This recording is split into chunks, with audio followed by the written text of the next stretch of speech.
Welcome, everyone. Welcome back to the Infinite Star Connections podcast. We are launching season 7 today. In addition to embracing a brand new year, but more than a new year, 2026 is already started with the bursts of energy. It's the beginning of the blueprint of a new era. And of course, one of the best ways to start season 7 here, plus the new year, with the one and only Laura Eisenhower. We're so excited to have you. You are worldly known and acclaimed for your research, your incredible level of implication in many, many domains. And I mean, just your presence speaks for itself. All the details for Laura are in today's episode's description, her website. Laura, just your presence, it's inspired energy, royalty, and love and wisdom. So a warm welcome and thank you for launching season 7 with us today. Gosh, I'm honored. Thank you so much for having me. Oh, it's a big woo woo, and then I will see what Sandy is saying. Like, woo woo. Like, really excited to see you. So, yes, a new year, new energy. How have you been? How things are going for you, Laura? Well, the last couple of years, has been pretty intense, but I think I say that every year, so I don't know. Um, it's always revealing our choices and how we handle, energy and how we handle our perspective. So yeah, everything's going well. I've got a lot of great conferences and trips coming up. I think we're going to be doing a few together. Mhm. Definitely the cruise, right? Going to cruise? Are you going on that? I am no longer able to go to that cruise. I know it was so difficult because I've been working with my dear friend Laura Vazani, who is the author and the creator of the Kaya Saga. It's a 9-book series, and we're finally going to be produced into a major motion picture. And the first movie is scheduled to film this year. We all have all the talents attached to the cast. I mean, we have a fantastic director and co-director. We have a casting agency with Birch in Hollywood, and I mean, everything is coming together. So I'm the vice president of the Kaya Productions company, so I have to be on set and I'll be part of the movie. So we're going to be traveling in March 1st in Nepal, the birthplace of Buddha in Lumbini for a spiritual retreat. Yeah, it's going to be very deep. And then we're going to be traveling to Ireland and potentially England. So I'm on a huge standby for that movie, plus the retreat I'm doing. So my, I wish I could duplicate myself and have an Oh, aspect of me on the cruise with you. However, I'm going to be at the New Living Expo oh, nice. uh, in Yeah. April. I think you're going to be there too, Laura, aren't you? Yeah. So we're going to be in a New Living Expo with Neil, Yes. World Yes. Ascension, Laura, myself, and many other amazing people. So that's going to be April. So definitely, at least, we'll be happy to see you there. Yes. I look forward to it. Yeah. So I'm Yes. looking forward to the year ahead, and just in the face of challenge, we have to just stay aligned with our truth, and not fall into just the pits and the traps that are set. And yeah, I mean, this is a really amazing time for humanity. It always really is. So a lot of my talks go into the weaponized zodiac and how psyops and false flags like to throw us into a storyline that keeps us in the shadow version without doing the shadow work. And I just really feel that people are becoming more aware. Awareness is awakening. Your conscious flow of creativity is impactful to the collective and to the timelines. So yeah, I just see that as the path of ascension. Do That you, do you think that the people are understanding what is going on as well as being aware is one thing, but understanding, you know, is different. right. Yeah. I mean, awareness is the first step. Coherence, conscious communication, instead of just spreading whatever mind virus, social engineering agenda, ancestral Mm. pattern that hasn't been resolved, or yeah, anything. Awareness is, checking yourself and stopping yourself before you run wild with it, or we have more command over this physical vessel than we realize when it comes to the mind, and that's what's been so targeted. So I think, awareness is the first step, but it's not necessarily about the information. It's about the heart. It's about the principles and virtues of being a spiritual being, and not hiding behind labels or religions or different. Right, it doesn't matter. Yeah. Yeah, Yeah, I mean, yeah, and that yeah. can Because be I'm a getting people asking me questions, but they don't. They want deeper answers. So I do the best I can to explain to them what I know. yeah, But the questions are getting more involved with the who and the why. yeah. Well, I Why? mean, yeah, yeah. Well, the whys. I think it comes down to our micro world. Why were you maybe married to a narcissist? Not you. I'm just saying, why did a person get sick or injured or caught in a relationship that was toxic? The micro explains everything about the macro. There are energy vampires, and the way that certain scenarios are presented to us look benevolent on the surface, but when you get involved and you get um, invested in it, is it really good for you? Well, that's a Hmm. part of one's awakening, to have more sovereignty, to have more self love and respect, to know how to say no. And then there's situations that victimize us. Is there a way to move on from that and not be in the victim loop and the trauma loop? And society and the world that we're in wants us to be in a trauma loop, wants us to look outside of ourselves and invest in things that maybe aren't good for us. The whys, because of energy harvesting, because of certain individuals that and institutions that have a dark underbelly. They want to stay in power. They want us to be dependent in order to leverage our vulnerability and our amnesia for their gain. So the whys are based in those that are not connected to source, are looking for a way to plug in to steal and take energy and creativity. So the whys can get all complicated as far as secret space programs and the deeper Hmm. architecture, 13 families and the tentacles that have been spread all over the planet. But it really comes down to um, why are we consenting? Why have we been in this dependency bond? And can we become the solution? Can we shift gears and recognize our ability to create a much more beautiful future as script writers, as manifestors? And then the whys start to fall away, and empowerment and embodiment begins to set in, and you see your life change, and you start to see um, a resolution. Sometimes we get caught in, just like if you go to the doctor, caught in the symptoms so much that you forget about the root cause, and the holistic approach to healing begins to slip away, and you're just in the programming and in the information part of it. We have to really dig deep.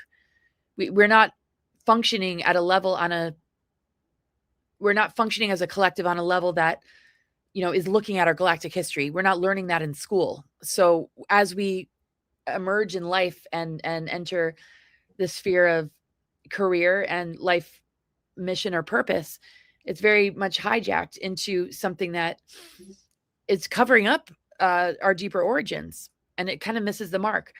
And individuals that claim their sovereignty in those institutions begin to create change. So, the why is very, very complex, but the Hmm. solution is very much within. So we have to just remember that it's complex And because that's it. thousands and thousands of years in the works of Yeah. Yeah. Oh, yeah.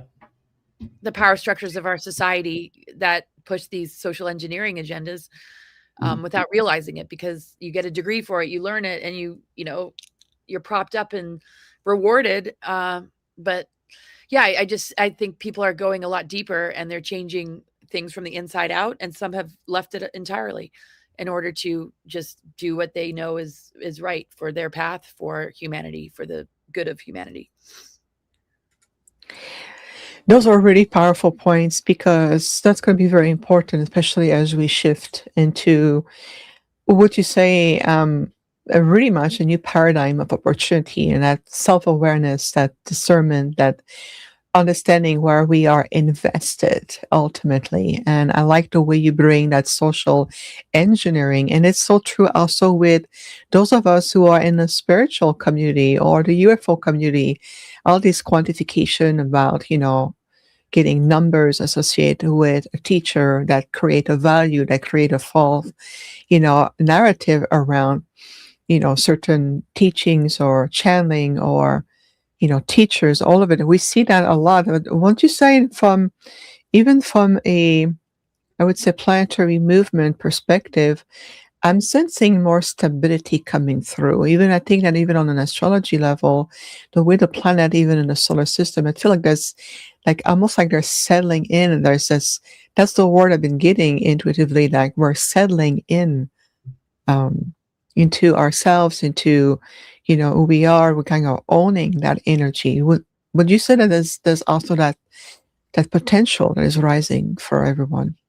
Absolutely. Saturn conjunct Neptune has been in harmonious aspects to Pluto Ah, and Uranus. Those are the three outer planets, Neptune, Pluto, and Uranus. Those are the planets that are the great initiators. They throw us into growth periods that, bring us closer to ourselves. Pluto is the planet of death, rebirth, alchemy, transformation. Ultimately, it brings us closer to our spiritual center, our truth.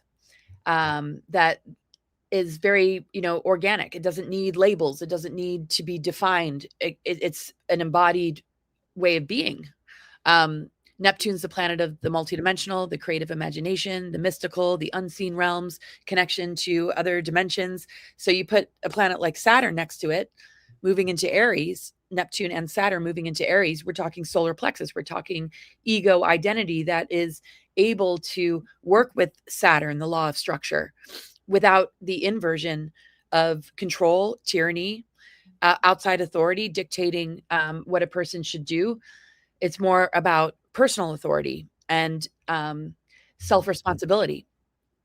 The higher octave of Saturn is self-mastery. So you put that with Neptune, Saturn, also the law of structure. Now Saturn is able to hold the multidimensional. The structure is able to hold and anchor and stabilize the multidimensional.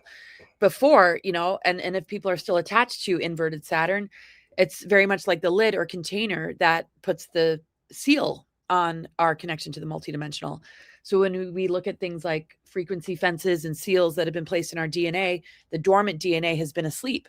Neptune helps us to connect to these, higher aspects of ourself, dormant strands, dormant potential, dormant abilities connected to the multidimensional. So Saturn is very methodical. It's baby steps, but I see it as, a container that's opening for the multidimensional to anchor itself in. So the lucid dreaming of our physical reality is much more accessible. The veil between the dream world and the waking world is lifted, just like, the veil between life and death is lifting. So, there's still going to be psyops and false flags and agendas that seek to invert, like there's a lot of news stories out there that are definitely AI that people are seeing as reality. So Neptune in its shadow is also illusion or, fantasy and illusion that takes a person a little bit out of touch with what's real. But Neptune can become real because it's about what we're manifesting and creating in a more stable way, instead of falling for something that we're looking outside of ourselves and creating a belief system around it and losing that creative potential because our creative channels are infected by some propaganda. So, we see two options, right? But definitely a stabilization for those that are more aware, that are more coherent, and that are responsible. Saturn also rules commitments and responsibilities. Are we responsible to our creative energy? Or are we just allowing that energy field to stay loosed on or preyed upon? I couldn't agree more, and thank you so much for saying that, Laura. I can feel, and even in the chat room, people are really like, yes, that really resonate with me. And thank you, Laura, for sharing, because I like the way you brought just that one example around Neptune and the energy they're bringing, seeing through illusion, and it's going to be important, especially with, you know, I'm going to use that word that you use again, as social engineering, even around technology and the pushing into AI to everything and creating. So it creating sub realities or illusions of reality that I can see the younger generations get caught up in, virtual realities versus social reality, whether it's on the screen, technological reality and social way of interacting, whether it's organic way of communicating. So I think that those differences are going to be extremely important for that self-awareness, the rising into the heart intelligence. So thank you for bringing that up. I feel so refreshing and very uplifting, especially at the beginning of a new energy. I really feel that 2026, as a placeholder, feel like a new era is opening. I feel like that's the gateways are opening finally. It is. And the Neptune Saturn in harmony with Pluto and Uranus. I was mentioning the three outer planets: Pluto, death, rebirth, alchemy, transformation; Uranus, connection to higher mind, authenticity, living your truth. It's also the planet of shock and upheaval that leads to awakening. It's when we can begin to accept adversity instead of judging it or defining ourselves based in the adversity. Because there's a soul dialogue going on, and then there's an ego dialogue. Is the ego able to be completely integrated with the soul, or is it still compartmentalized? So with Neptune and Saturn moving into Aries, it's an opportunity to not just escape into the illusion, but actually ground and anchor our creative imagination in order to manifest our dreams and our visions. There's so much about fragmentation and separation and compartmentalization in the bigger picture of it all. But we have to understand that we have to win the war within. We have to look at the war on consciousness, the war on our minds, the trigger events, the trauma loops, and get a grip on it enough to be able to get out of that survival response, that fight or flight. Because sometimes it's physical, sometimes it's emotional. People get into a survival zone when it comes to relationships because we've handed over our self-worth to others, to society, to the reward and punishment system. And that whole system needs to collapse into more, deep reflection, inner work, and with the Saturn, a greater responsibility to, what we allow in and what we generate. Keyword right there. It's like a master keyword, allowing. Allowing is the same thing as investment. Where are you invested? Where are you investing the best of you, your energy, your attention, your light, your inner peace, your intelligence, all of it? Those are distinctiveness that are really going to be what my group's saying, key masters that really unlock finally being able, imagining for a moment what you just said, Laura, and everyone tuning in right now. And thank you again for tuning in and being part of the launch of season 7 with Laura. This is absolutely exciting. We're creating a domino effect of awakening, and it's felt much more natural, fluid, much more organic, much more in sync with our divine multidimensional self. So this is what I'm picking up when you share with us, and I love that. I can feel it's very much in a higher resonance. Oh, nice. Well, you've been doing this for so long, anchoring the energy, holding the ground, right? To the multidimensional, the Arcturian, that people will be able to grasp more. There's the frequency, there's the activation, and then there's the information. Regardless of whether people understand the information, the energy field is still active. And people have to understand that, sometimes the human dialogue can be very self-negating and unaware, right? But it doesn't mean that who they truly are isn't still present. And you've really leaded so many people into more awareness of the meaning behind the sensations that the body feels, the star seeds that are confused when they're in school and they're projected upon. So shedding light on the unconscious to bring it into consciousness, is awakening what's dormant and what's always, been there. And it needs more, attention. So I really feel like this shift has a lot to do with people stepping into that and then catching up with the meaning. And sometimes the meaning comes first, and then a person begins to step into it because, you feel a sense of, safety or permission to be fully embodied or be more of oneself. Um, but regardless, I do a lot of readings with clients that are doing things that they don't realize. It's just their Oh, ego is not caught up with it. Uh, okay. and it lowers the quality of life to not have it catch up because, a person, might be internally draining oneself with, is that real? Is that false? Is that true about me? Um, Mhm. and sometimes people can get in their head, but just the vibration of authenticity, which Uranus represents, the vibration of Pluto, which is transformation, the vibration of Saturn, Neptune, anchoring and grounding, is really ascension energy. It's the embodied human. So, you know, and you've been doing this for so long, and others that have brought voice to their galactic origins and their truth.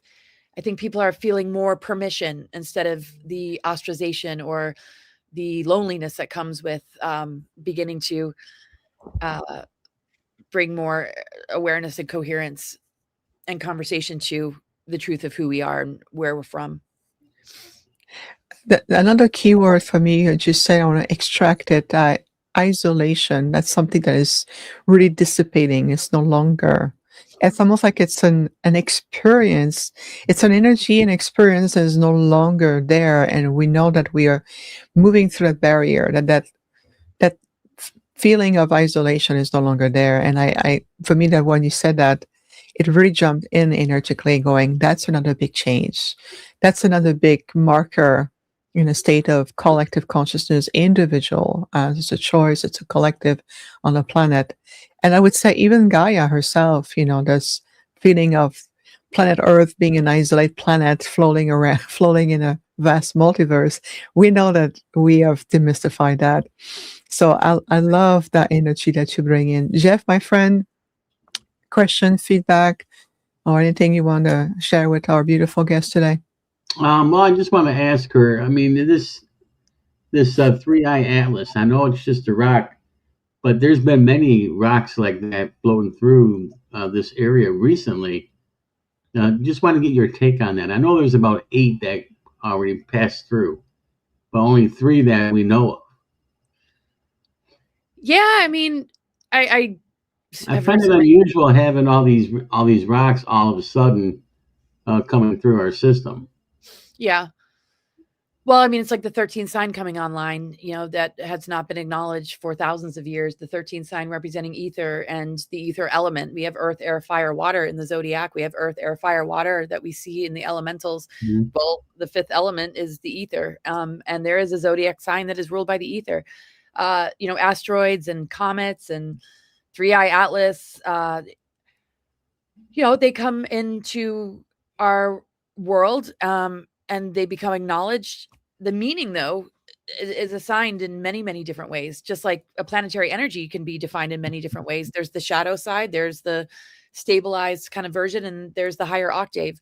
I see something like Three Eye Atlas that has different meaning that people assign to it that becomes the reality that it is. We all have hands, but we use them differently. It's just, I don't know. I'm sort of in that multidimensional perspective of I can assign it meaning based in the shifts that I see within myself, based in, what I've heard and the perspective that arises in me, my intuitive hits, my resonance. But I just Do, don't think it's one thing. do, And I do, think people, do those yeah. do, No. do those rocks when they come through here? Does it change the dynamic of any of the energies that we're bringing in? Does it Yeah. change anything? Yes, I feel it does. What is outside is also within. Mhm. We're going through a lot of shifts and changes. The solar activity, Schumann resonance shows. People are feeling a lot of disturbance in their nervous systems. that is looking to, stabilize. I just see it as a messenger. I see it as, something to integrate and step into. There might be the shadow side. Some are saying, oh, it's reptilian, it's this. Some are saying, it's the Lyrans. I just know that it's creating some sort of shift. And with any shift, you sometimes have to go into the dark night of the soul or go into a process in order to integrate its highest expression. And that's the way planetary alignments are. That's the way the asteroids are. That's the way Chiron is, which is an asteroid. Mm. There's, a process that it takes us in, but it's not outside of us. These things, at least the planets, connect with our organs, our endocrine system, our circulatory system, everything from our feet to our head. Aries, head, feet, Pisces. So I see, 3i Atlas as, maybe something that activates our pineal, just something that is pushing us into an integration and awakening process. But if we externalize it too much, I think sometimes we get in our head. But I think it's important to try and contemplate and, understand as well.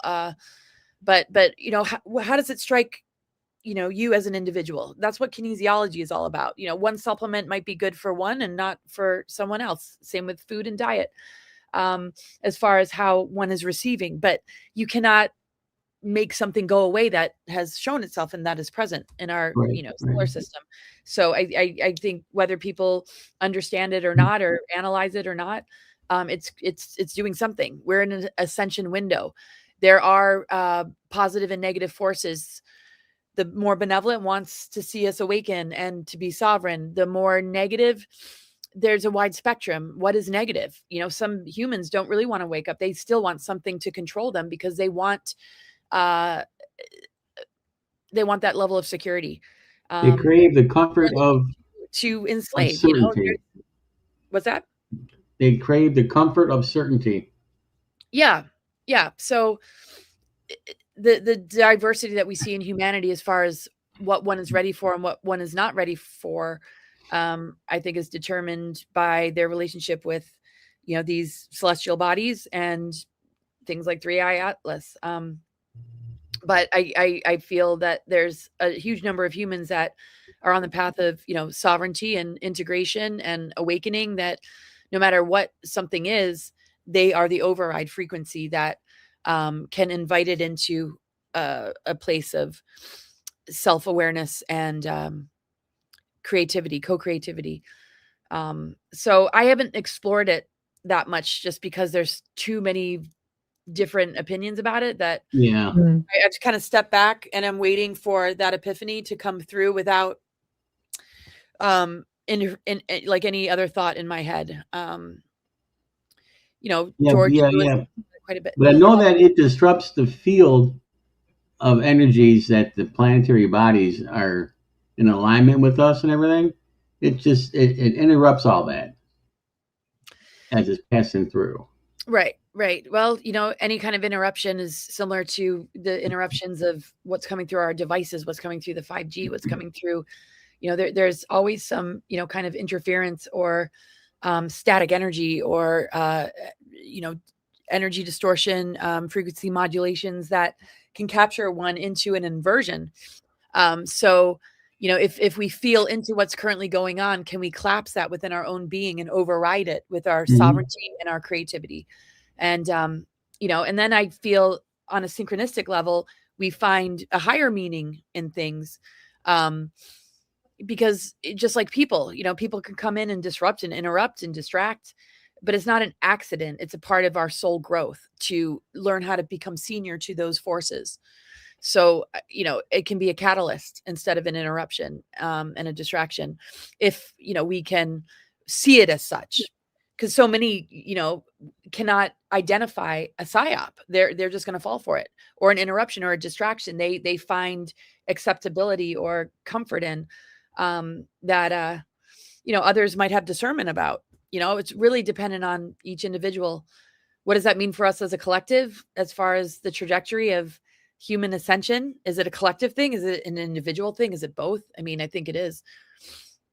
Good point. I think it's also important to self-care and take the time to also understanding where is our energy, the relationship with the body, and respecting oneself.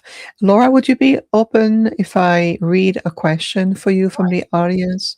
Yes. Thank you so much. So Eleanor is asking a very interesting question. She said, "Hello to you, welcome. To your knowledge, of course, is one zodiac system or more potentially connected to the false reality and another one connected to the true earth realm?" Meaning that, is there a different type of zodiac that can be zodiac system that may be more into false reality or a higher reality? Or Well, I think the Vedic and the Western is important. One could say, yeah, Vedic is more accurate, but to me, when you work with the Western, you're dealing with the human condition. You're dealing with, patterning that we grow up with. You're looking at the human navigation realm, and how things play out. So the planets, moon, lunar, Saturn, control, show up in everybody's chart, right? Where's your moon sign? Where's Saturn? What is the placement? What are the progressions? What are the transits? What's going on? I mean, the chart will show, based on the person that you're working with, where that person is with these energies. Is the lunar energy in some kind of inversion? Is there a lot of suffering in your feminine side? Is your intuition being shut down? The artificial component of the moon, the Saturn moon matrix, that's going to show up no matter what chart you look at, because we're dealing with that kind of dark technology. We're here on Earth. We're dealing with geoengineering. We're dealing with reversal grid technology. We're dealing with psyops and all sorts of things. But, is that person operating in that amnesia, or is that person awakened? Well, the outer planets are going to show if the grace and ease of awakening is present. If there's square aspects, it might mean that there's rude awakenings, there's harsh reality checks, there's things that a person has a choice to work with. Are you going to give your power away to a doctor? Or are you going to be more holistic and get to know yourself better? You can't predict that. You have to get to know the person that you're working with. So the chart doesn't determine the reality. The individual and how they perceive these patternings and what they choose to do with them is what determines if it's a more ascended perspective or not. The chart doesn't say yes or no, whether it's Vedic, whether it's Western. I've seen charts that are highly, highly advanced of a person that's very, very asleep to who they truly are. I've seen the same chart with somebody who's very, very aware and is living a very different existence because of it.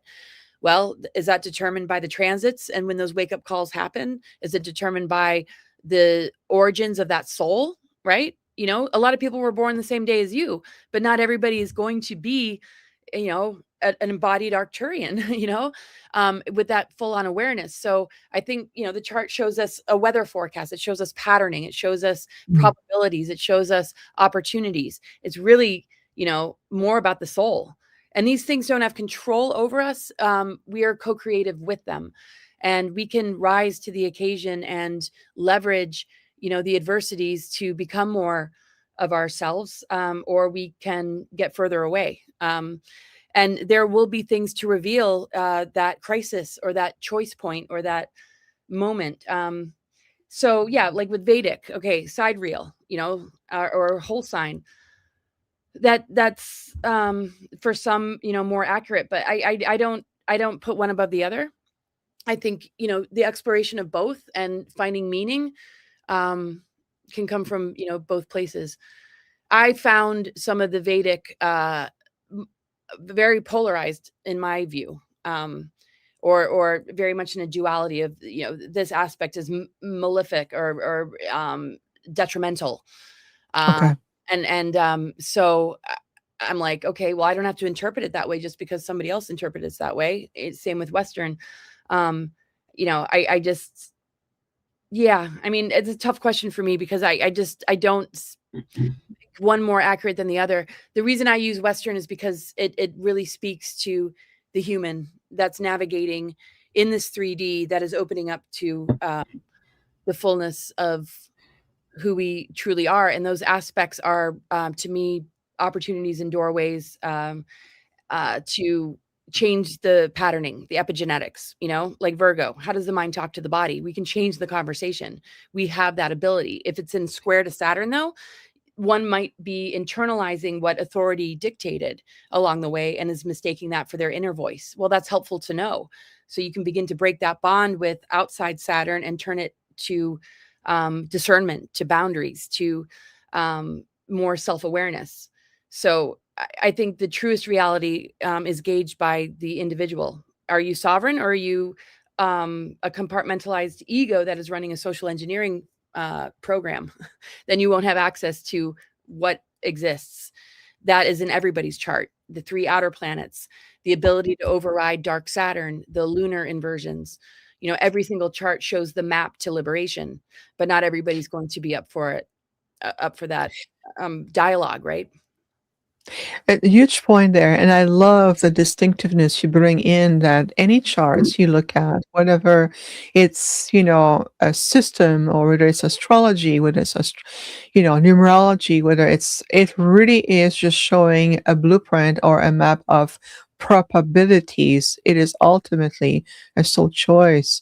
And you're right. I love when you said that somebody, let's say, born the same day, not everyone will be a full-blown Arcturian That's consciousness your in a soul. hybrid form, Yeah, because everybody will be unique, right? exactly. Like your chart shows the opportunities to get to know yourself more, which you did. Other people might just be like, somebody else needs to define me, or I'm going to just carry a label, or, be asleep for a while. And the times of initiation or awakening are, missed. And it doesn't mean it's not there. It's just the opportunity to, get to know yourself better. Neptune, which is a connection to the multidimensional, its shadow side is addiction. So 2 different people working with Neptune, have that choice. Are you going to meditate? Are you going to go and connect with your creative imagination? Or are you going to feel victimized by the world and, have a heroin addiction? I mean, not everybody's going to handle it the same way. It depends on, your self-worth, how did your family treat you? A chart only really shows patterning. I've seen really amazing charts that have nothing but harmonious aspects, and a person talks of severe abuse. You don't see it in their chart because the way they processed it, had the opportunity to, access divine mother or something much larger. Whereas, somebody else might not. So every square, every, difficult aspect, though, can be a catalyst for growth and change, or a negative trauma loop. And the thing is with society is they leverage that trauma loop. Go on pharmaceuticals, go to the psychiatrist. Something's wrong with you, instead of approaching it from a different angle, which is, what is being repressed? What would you like to, share? And the nervous system can be in a trauma loop because your gifts are suppressed. It's not just because something bad happened to you, So, it really depends on the individual. It really depends on the individual. Negative aspects, so-called negative aspects, can be the greatest thing that ever happened to a person, because it finally, pushed them in the right direction. And you can collapse the control matrix just as an individual when you override, the things that are trying to tether you to a dependency bond with something that's parasitic.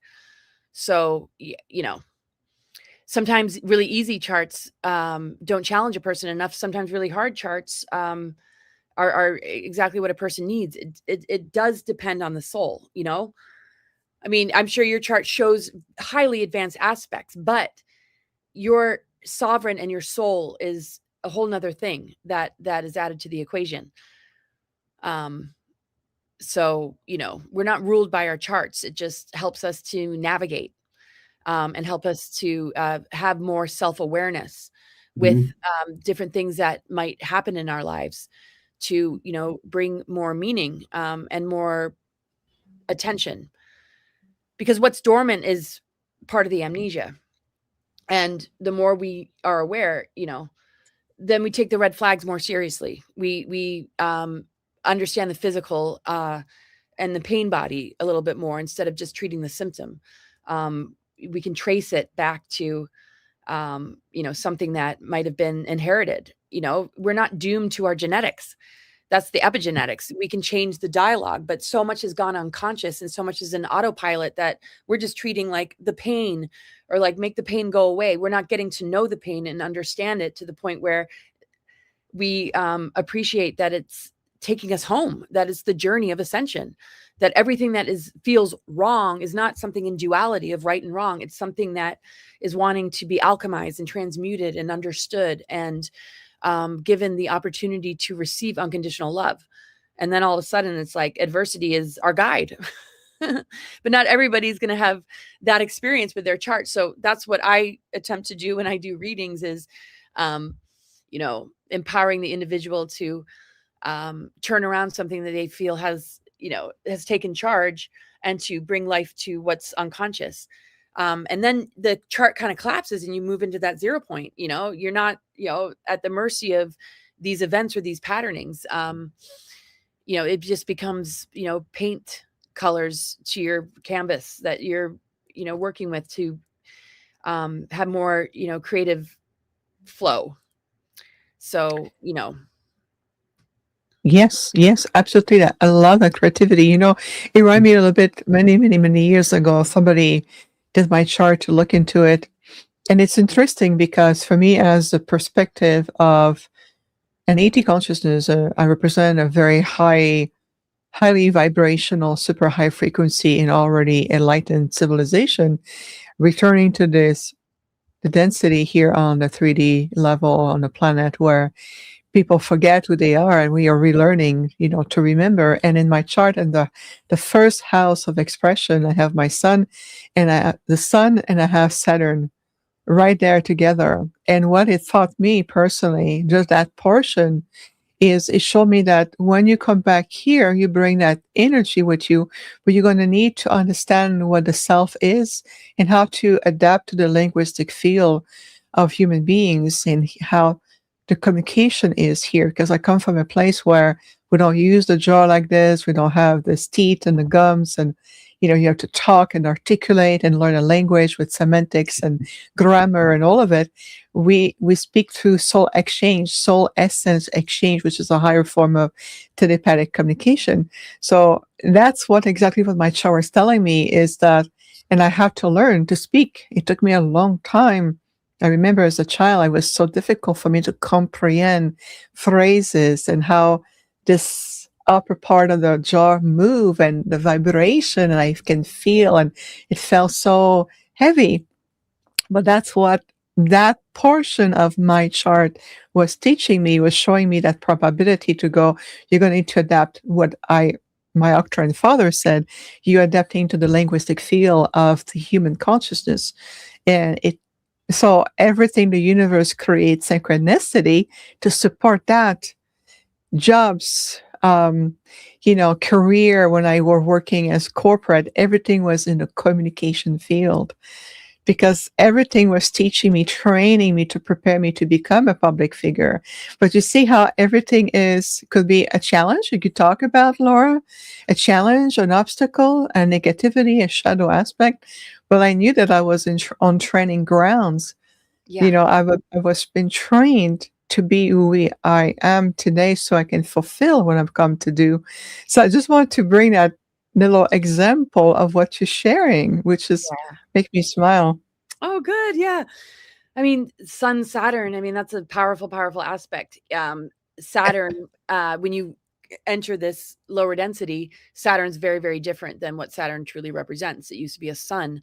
The rings on Saturn and the way the moon and the Saturn energies work on this planet, what has been projected onto this planet, or the way that we perceive it when we study these things is very different compared to coming in, operating from the higher octave, or utilizing the Saturn energy for what it actually could be. It's sort of like we all are built with a skeletal system and we all have muscles, we all have the same organs, but the way that we manage these energies or a physical vessel, it varies greatly. And Saturn rules the skeletal system and teeth. It's the law of structure. So, people that have strong Saturns have the opportunity to be in self-mastery and to be teachers, and to be in command of their space, as far as, what you're anchoring and grounding into, what you feel a responsibility towards, and what you're committed to. Some people are committed to, marriages and things that, sometimes expire in their heart and they still stay there. But that's not necessarily a good thing. Some, determine that that agreement has ended and they will take that Saturn energy, which is in all of us, to redirect their life path. So obviously, you experiencing Saturn would be the highest octave of Saturn, which is self-mastery, learning the law of structure in this physicality to invite the higher aspects in, which has to do with, our multidimensional self. So your creative energy, and the Saturn help to collapse the inversion, to bring, Saturn out of the tyranny and dependency bond, and where people are consenting and feeling that everything's outside of them, into inhabiting the law of structure as a structure to define self-limitation and boundaries by, and also where career and focus and mission should be. So people with heavy Saturn are very committed, very loyal, very, very strong, very sturdy, very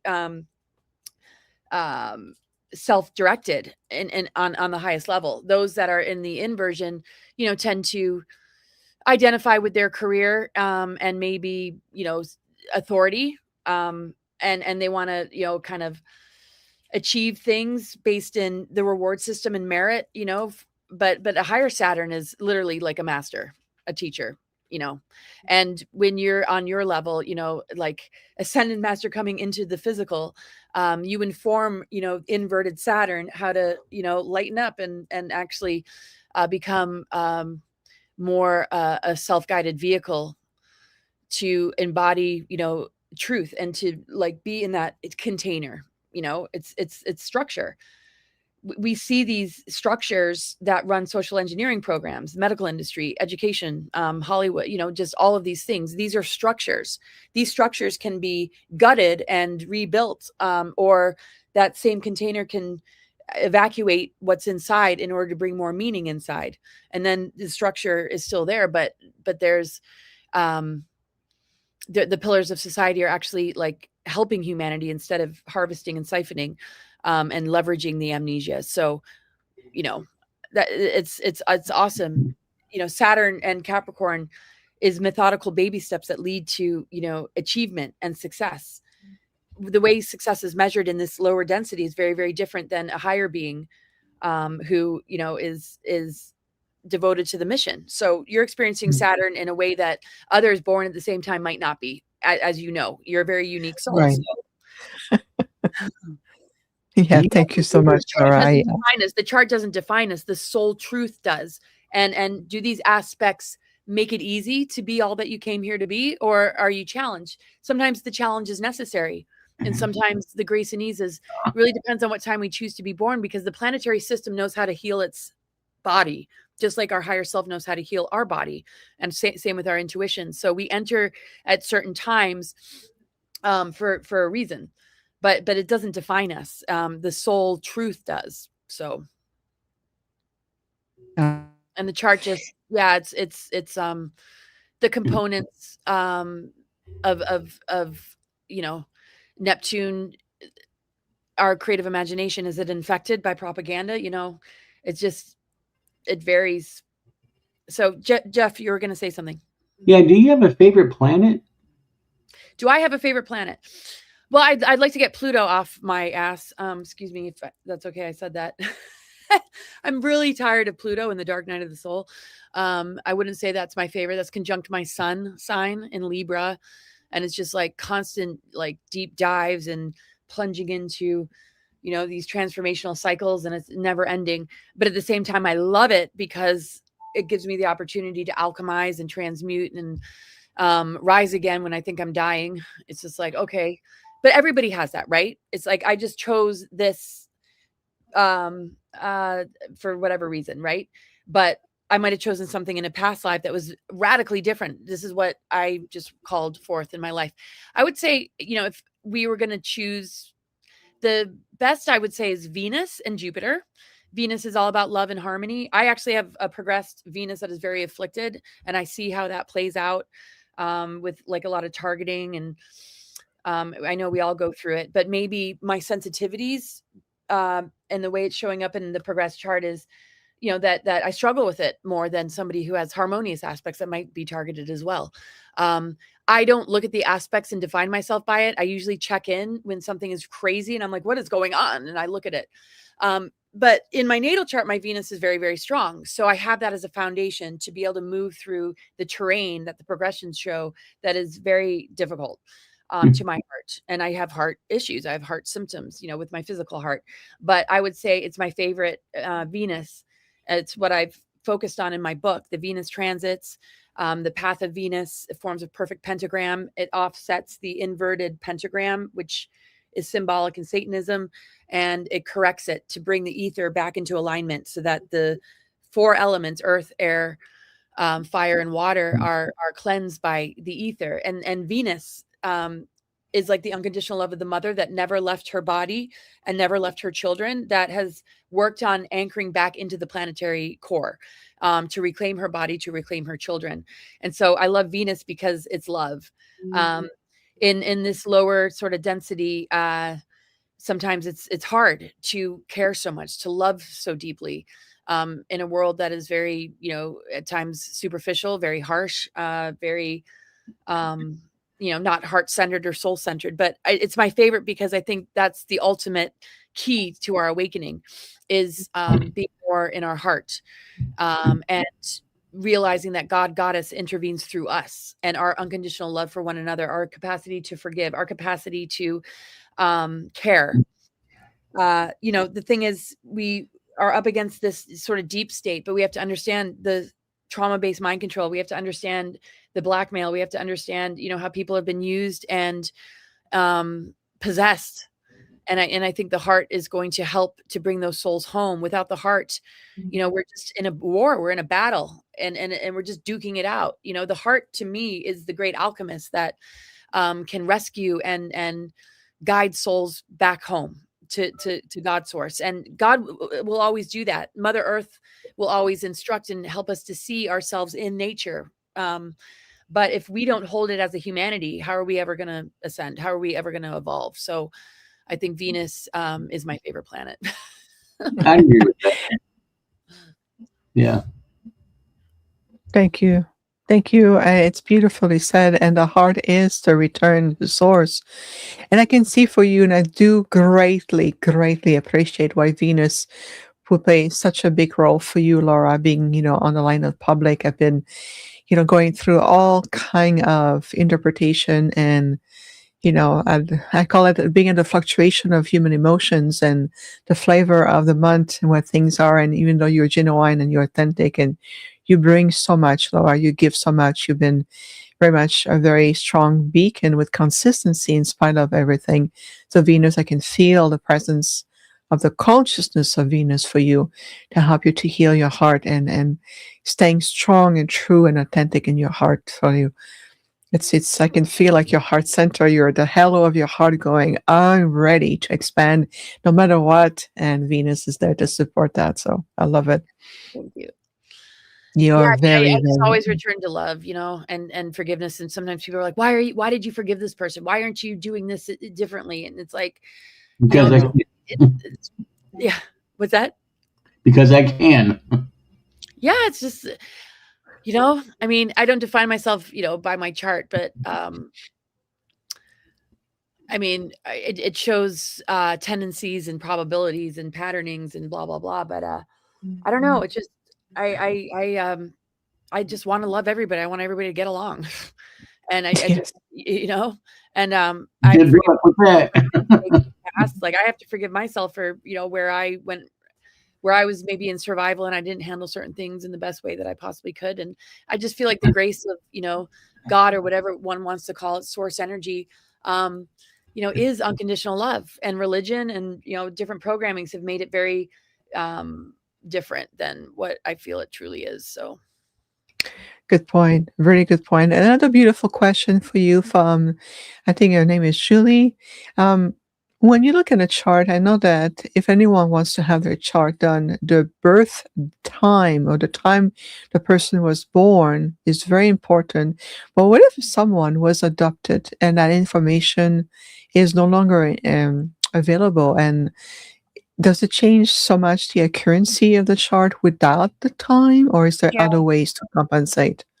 Well, I mean, the patternings will remain. If the sun's making a square to Jupiter or Saturn or something, that's going to be all throughout the day. But the time determines the rising sign, the ascendant, and the rising sign and ascendant will show. If it's like Virgo rising, that is the first house ruler. Maybe it's in the final degrees of Virgo, so the next sign would be Leo.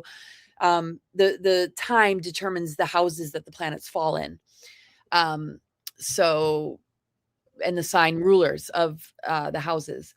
So you can, be a Libra, have planets in the Libra house, but they might be ruled by Sagittarius because of the time that you were born. So it's important in knowing where the planets fall to know what sectors of your life things are manifesting through.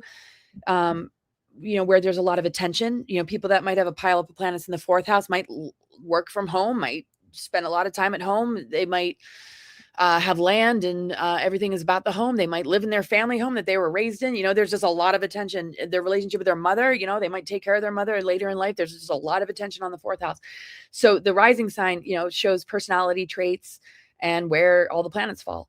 When you don't have the birth time, you can compensate.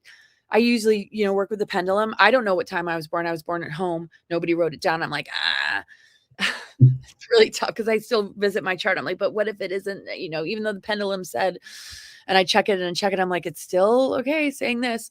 That's a way to compensate. But to also, the chart doesn't rule you. You already are your chart. It's like a flower. We can dissect it. We can understand the biology and the mechanisms behind how a flower is a flower. It's just important to tune into your essence and your personality traits. Like, what do you identify with most?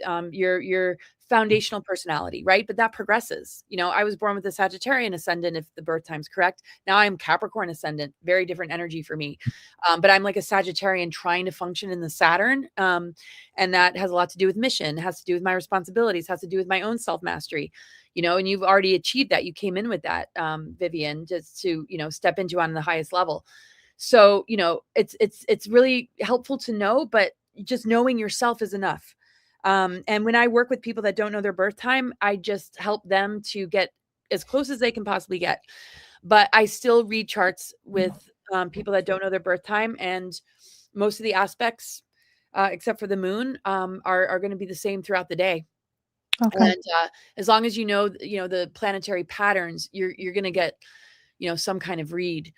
And a lot of times, when I work with people that have been adopted, we just do what we can. And some are like, work with the pendulum. Let's talk again in a week, and I get as close as I possibly can. But yeah, it's really, it's important to try and guess, but you don't need your chart, unless there's something, going on without your birth time. You're going to at least be able to see the configurations and the planetary patternings, and maybe find some clarity.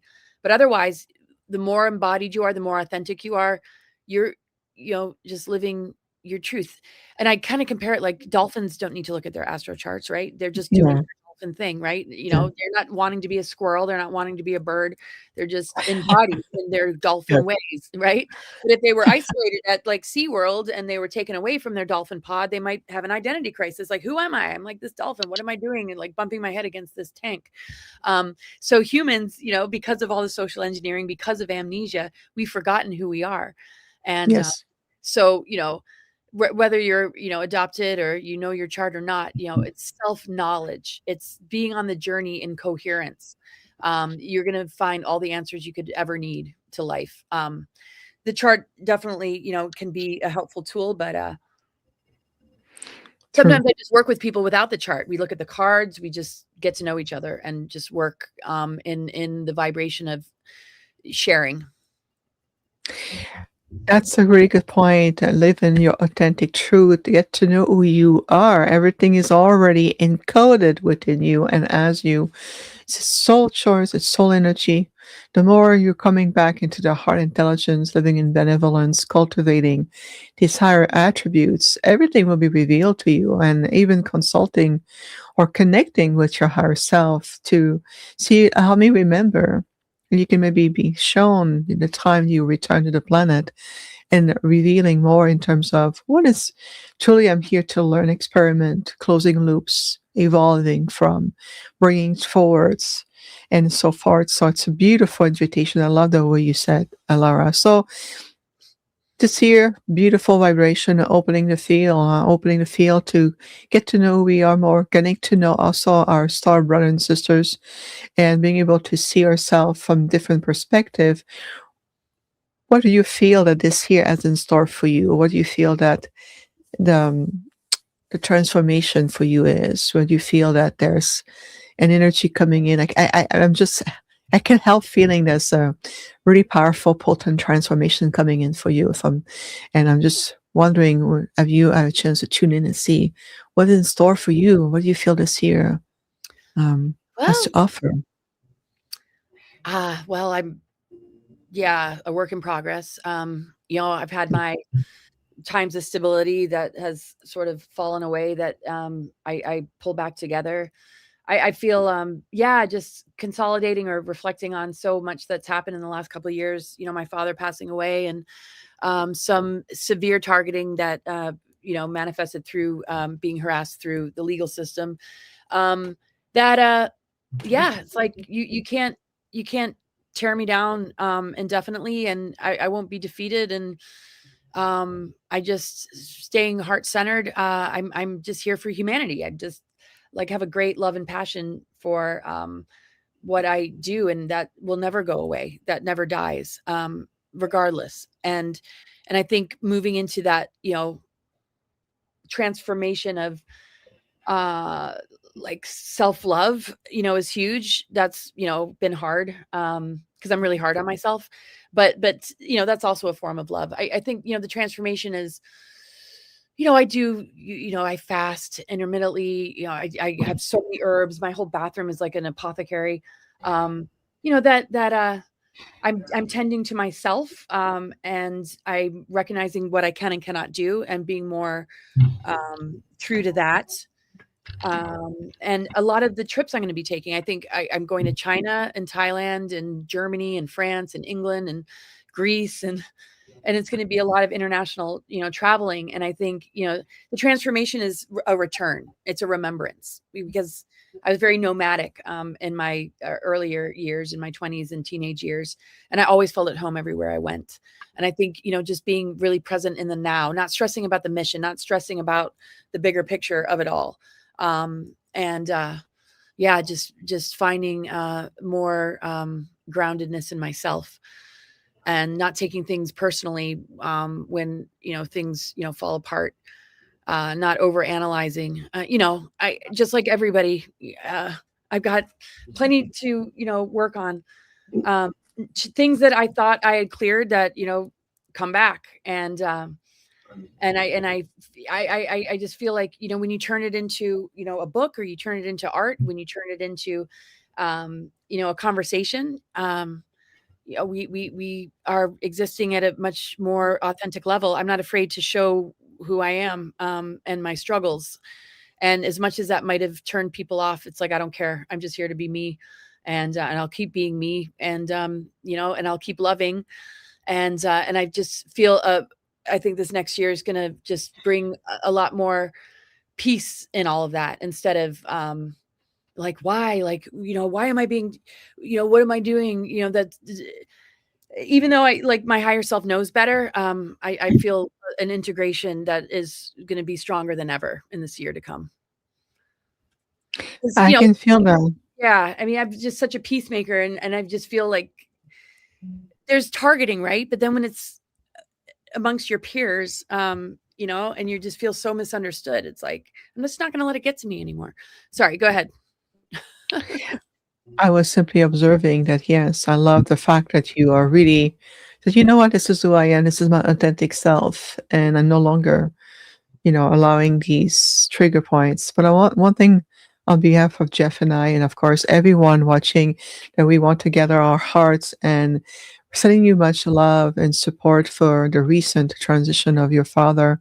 I Thanks. know it's huge, and it's a sacred rite of passage, only for the soul will return to the light, but for you as well, your family members, your friends, those who are personally and, intimately impacted, but you especially. So we want to just take a moment to, on behalf of everyone here at the Infinite Star Connection podcast and around the world, just take a moment to really, share our hearts and support and during the Thank you. transmission. Thank you. Yeah, he was an incredible person in my life, and is still, a soul bond that will endure.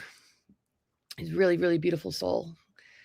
So yeah, this next year, I think the transformation is also just feeling my connection with him. And I just think, when like you, when you're really, your heart's in the kind of bigger picture of what is taking place in humanity, I just feel, transformation is in the collective, that we're going to see a lot of, positive change, and things will escalate and peak in certain areas too, that might, to some people feel like it's getting worse. But, sometimes something has to peak before it dissolves, or, I don't know. I sometimes just wonder, where is this all going? Some people, it's going to be 20, 40 years, before planetary ascension, but we can't base it in the collective. We cannot gauge ascension on what's happening in the outer world. It's very personal. And a lot of us came in with a mission to help, planetary ascension.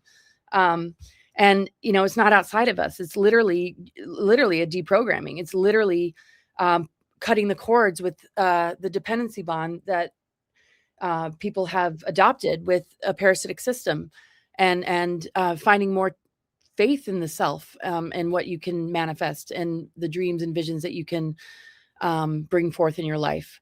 That's really ascension, is living your truth. That's why my book is called Awakening the Truth Frequency. It's your truth, living your authentic self, having faith and trust in yourself, because we constantly define ourselves by the amount of money we have in our bank account, how well we're doing, in this or that. And so many people have walked away from that world to step into something so much deeper. And it's always there. It's right under our noses. Ascension is already happening.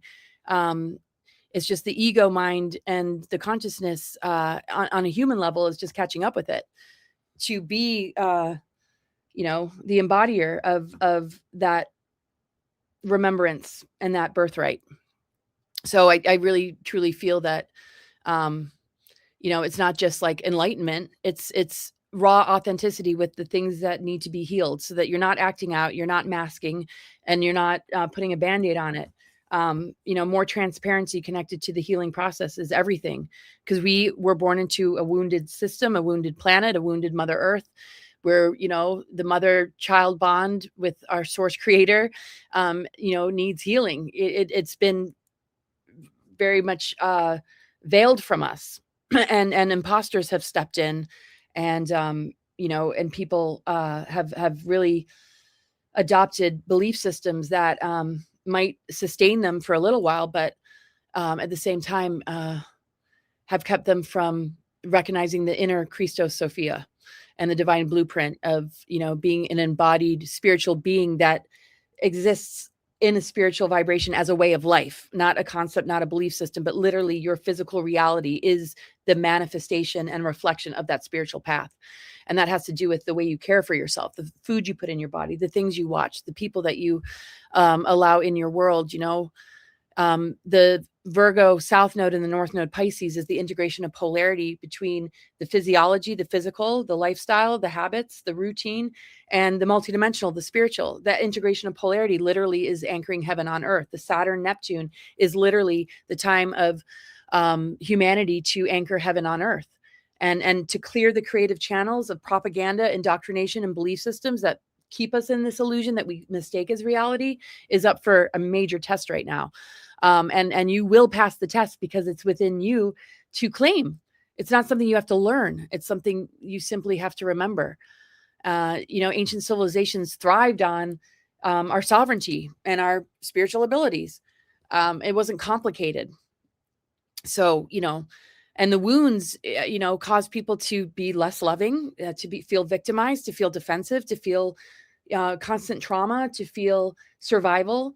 And that brings out the worst in people. So wounds have an opportunity to heal and come together.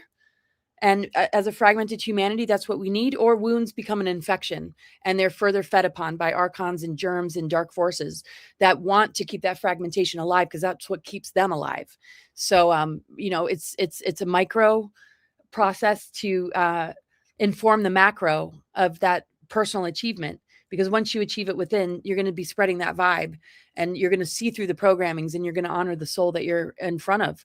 And you're not going to be in battle over whose programming is better or who's more victimized. You're going to actually love and care and want to give that person a hug. And I think, when we see that we're all in the same boat of healing, there'll be more like respect for each individual, instead of my race is more victimized than yours, or my political party is better. It's like enough with the labels. To be on an ascended path is to be soul centered. We all have a soul. Well, except for some of the robots out there, but we can work with technology from a soul-centered place, and have that technology be guided by the soul-centeredness instead of the transhumanism or being less connected. Humanity has a choice, and I just see that the choice is being made for the individual, and you will see more indications of that path reflected back, instead of more indications that we're in a doom and gloom future. That is not what you need to write or co-create as a script writer, your path, So Neptune, Saturn is literally in Aries, the creative imagination manifest. What are you going to choose? Your dreams and visions, or are you going to allow something to infect that and take that energy? Because everything about the deep state is parasitic, and it imitates, and it stole your power. You're the powers that be. Those are the powers that stole. So I say that kind of redundantly, but I just wanted to end on that note. There's nothing about those trajectories that needs to be kept alive, because it's running on your creative energy. Call it back. Absolutely. Well said. Absolutely well said. And it's also more in sync with our friend David is also sharing. It's about personal words, and to be mindful how we diagnose our behaviors, or the way we talk about ourselves. We can add or distract from our personal freedom, as David said, avoiding to generalize about ourselves, others, or even a situation. Sometimes we extrapolate just a few information, and we form our whole story, and we present it thinking this is the whole story about something or someone, or what ascension is, or what's going on in the world, and then we extrapolating, and the mind fill the blanks, and then we create a story. So of course power thoughts becomes things. Absolutely, David. Very much in sync with what you're sharing, Laura. And I can feel that it's at the soul level for you. I can feel it's your declaration to go like, this is who I am, this is who I stand, and this is why I continue to be.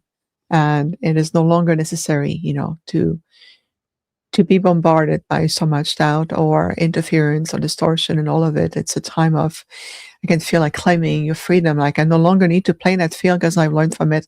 I'm shifting into a different form of more harmonized, more inner peace, more love, and of course, connections moving forward. And Yeah. I think it's beautiful to hear you say I that. mean, I don't think I'm changing. I just feel like I still stand by the way that I feel and the way that I operate, as far as being a forgiving person, or feeling what I do. But yeah, it's more shielded, more grounded, more neutral. Definitely the new energy. It- when everything comes at you at once, and I'm sure everybody's experienced years or periods in their life like that. It's incredible. I'm just glad I'm still here. I'm just grateful to be alive. So Well, we're definitely grateful you're here. And everyone, just so you know, you want to get in contact with Laura, her services, book, everything in the episode description. Her website is right there. You can click. I've already posted also in the chat room. So there's ways to connect directly with Laura. Jeff, my friend, words, feedback, questions for our absolutely fabulous guest today. Sweet. Always remember, robots cannot walk backwards. Ah, yeah, that's a good to know. Good to know. You say, hey, So, can you walk backwards? No, blow them away.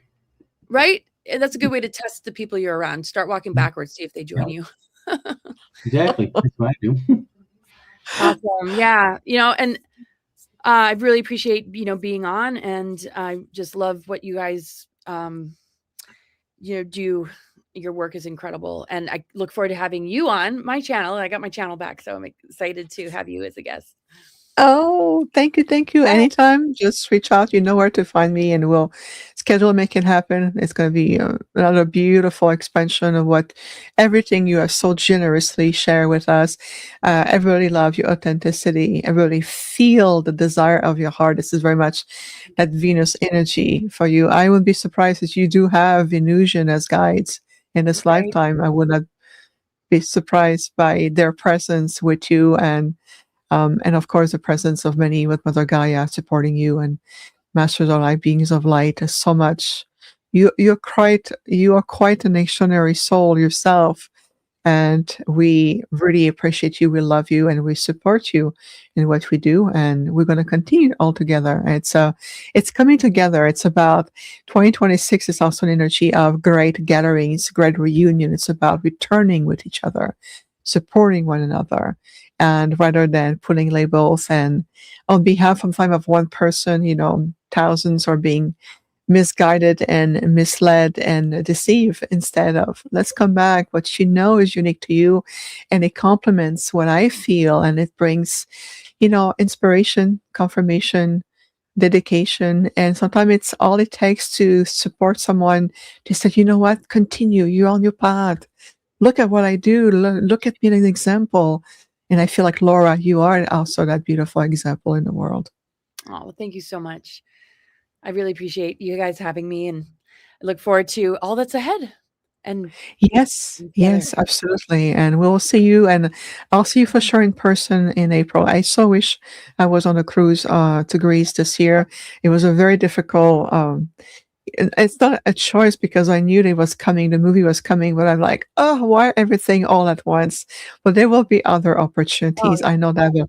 But April, New Living Expo, Jeff, eventually also you'll be, on the road with all of us, but you always a part of it. And here on the Infinite Star Connection podcast, we want to thank everyone for being a part of this podcast for 7 seasons now, and we're really amazed, Jeff and I, to see how amazingly it has expanded and get some momentum, and we have beautiful listeners from all over the world, and we are grateful for each and every one of you tuning in and watching the replay as well. Thank you for supporting Laura's work. Thank you for supporting our work, but also supporting yourself and believing in yourself.